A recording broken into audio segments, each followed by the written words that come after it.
I'm a long-haul trucker. An old-timer on the CB radio gave me 3 rules for dealing with the thing that runs alongside my truck at night. I drive a truck for a living. I'm not one of those guys with a tricked-out rig and a proud handle. I'm just a guy with a CDL and a mountain of debt, hauling cheap furniture from one soulless warehouse to another. My life is a series of lonely highways, greasy diner coffee, and the constant, hypnotic drone of a diesel engine. I've seen every corner of this country through the bug-spattered glass of my windshield. I thought I'd seen it all. I was wrong. This happened last night, on that notoriously desolate stretch of I-80 that cuts through the salt flats of the state. It's a place that feels like the surface of the moon. Flat, white, and empty for 100 miles in every direction. It's 3 a.m. The road is a straight, black ribbon unwinding into a void, the only light coming from my own high beams and a brilliant, star-dusted sky. I'd been driving for 10 hours straight, pushing to make a deadline in Salt Lake City. My eyes were burning. My brain was a fuzzy, caffeine-addled mess. That's when I saw the flicker of movement. It was in the scrub desert to my right, at the very edge of my headlight's reach. My first thought was a coyote, or maybe a deer that had wandered too far from anything green.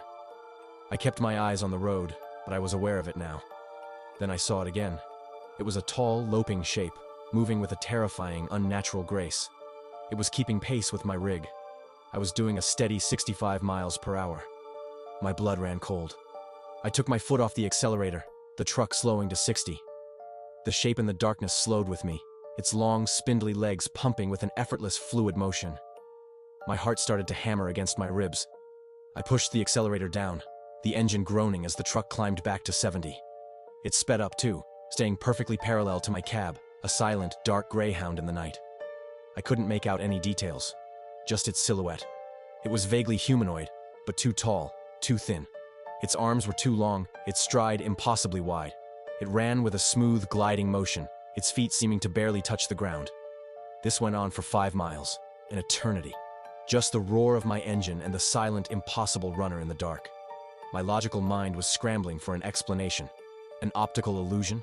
A strange reflection in my side window? But it was too consistent, too real. My hand, slick with a cold sweat, reached for the CB radio.